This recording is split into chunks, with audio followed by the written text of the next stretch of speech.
पंचमूल जगत गुरु श्री कृपालु जी महाराज का ब्रह्म तत्व ज्ञान सर्वे भवन्तु सुखिनः सर्वे सन्तु निरामया का परिचित्र उदाहरण हो। फिर चाहे वो श्रीलंका में आपातकाल हो, बाढ़ग्रस्त नेपाल हो, अफगानिस्तान में अकाल हो, तुर्की का भूकंप विकराल हो या कोरोना का हाहाकार हो, हमारे भारतीय जीवन मूल्य हर ओर उजागर हुए हैं।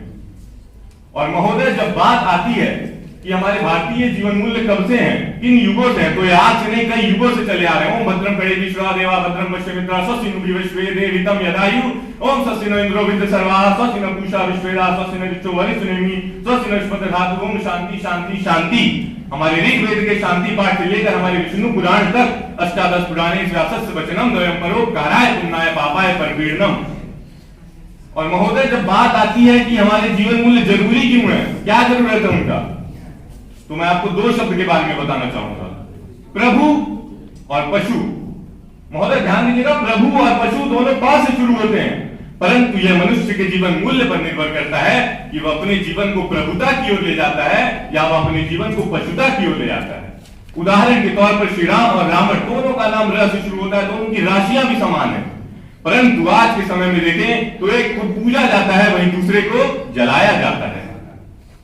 और महोदय, जब बात आती है कि हमारे भारतीय जीवन मूल्य में कैसे निहित है मानव सुख और शांति, तो हमारे श्रीमद् भगवद गीता के अध्याय 3 में भगवान स्वयं कहते हैं, सुखे दुखे समय कृत्वा लाभा लाभो जया जयो ततो युद्धाय इंद्रस्व नैवं पापम वापस्यसि।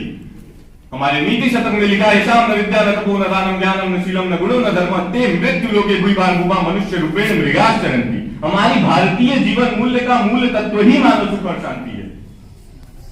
तपस्या को सबसे श्रेष्ठ बताया गया हमारे जीवन मूल्य में, क्योंकि तपस्या मोक्ष प्राप्ति का एक द्वार है। आत्मा का जब परमात्मा से मिलन होता है फिर जो अनन्य सुख और शांति की अनुभूति होती है उसे नापा नहीं जा सकता।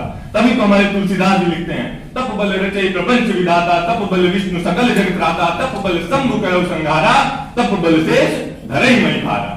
और यहाँ पे तपस्या का तो यह अर्थ मत समझिएगा कि अपना गृहस्थ जीवन त्याग कर वन में चले जाएं।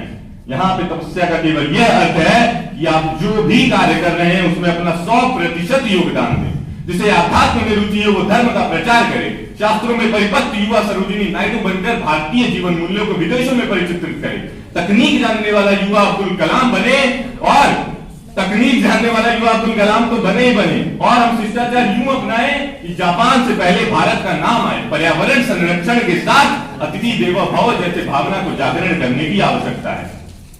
और आज के समय में देखा जाए तो हमारे प्रधानमंत्री श्री नरेंद्र मोदी जी और हमारे मुख्यमंत्री श्री योगी आदित्यनाथ जी भी भारतीय जीवन मूल्यों को बढ़ावा देते हुए धर्म क्षेत्र की ओर बढ़ रहे हैं। वहीं कुछ आसुरी प्रवृत्ति के लोग आज भी कुरुक्षेत्र की ओर बढ़ रहे हैं। धर्म क्षेत्रे कुरुक्षेत्रे संवेदा युद्धसभा माम का पांडवा किम कुर्वत संजय।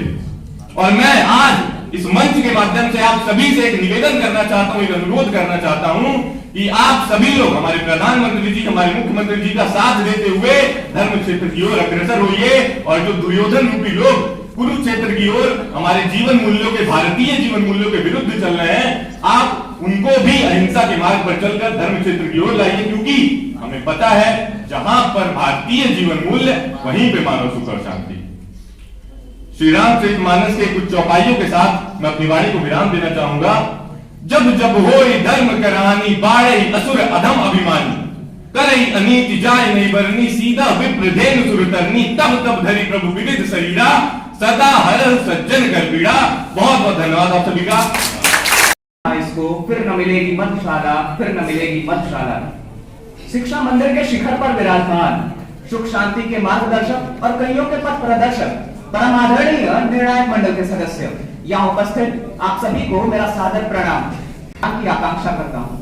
भारतीय संस्कृति में निहित सुख और शांति यह विषय मात्र शब्दों का खेल नहीं है, अपितु जड़ मनुष्यों की चेतना का मूल स्रोत है।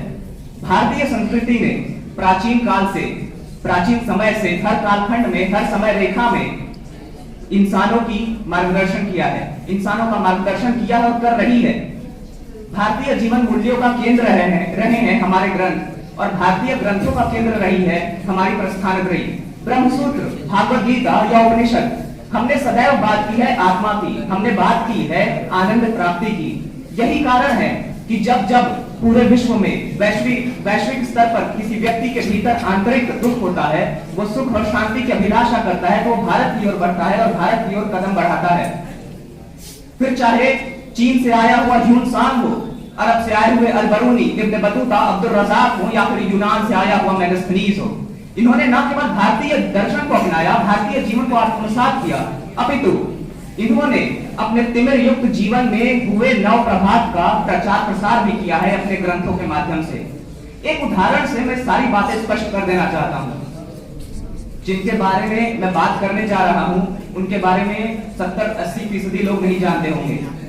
दारा शिकोह के बारे में शायद कोई जानता होगा। ये औरंगजेब के छोटे भाई थे। दारा शिकोह ने भारतीय समन्वयता को, भारतीय एकता को, एक निष्ठा को, भारतीय अद्वैत दर्शन को समझा था। इन्होंने 50 से अधिक उपनिषदों का, भागवत गीता का, ब्रह्म सूत्रों का अरबी भाषा में रूपांतरण करवाया था। लीजा माइलर 2009 15 अगस्त को अपने पत्र में एक लेख छपवाती है जिसका शीर्षक था we all are Hindus now. वो उसमें पूरी व्याख्या के साथ व्याख्यान करती है कि किस प्रकार अमेरिका के मूल निवासी भारतीय संस्कृति, भारतीय जीवन शैली को अपनाते हैं और अपने भीतर सुख और शांति को प्राप्त कर पाते हैं।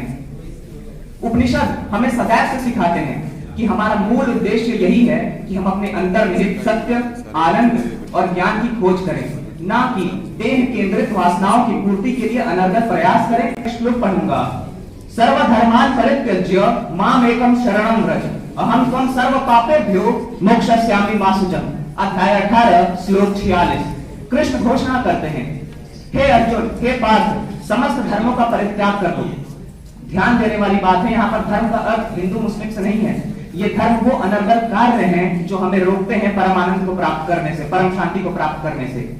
समस्त धर्मों का त्याग कर मेरी एक शरण में आ जाओ। मेरी एक शरण का अर्थ किसी एक खुदा, किसी एक भगवान की बात नहीं कही गई है। मेरी एक शरण में आ जाओ, ज्ञान की शरण में आ जाओ। मैं तुम्हें समस्त दुखों से मुक्त कर दूंगा, मैं तुम्हें समस्त पापों से मुक्त कर दूंगा, तुम्हें शांति प्रदान करूंगा, तुम्हें मोक्ष प्रदान करूंगा। इन्हीं शब्दों के साथ मैं अपनी वाणी को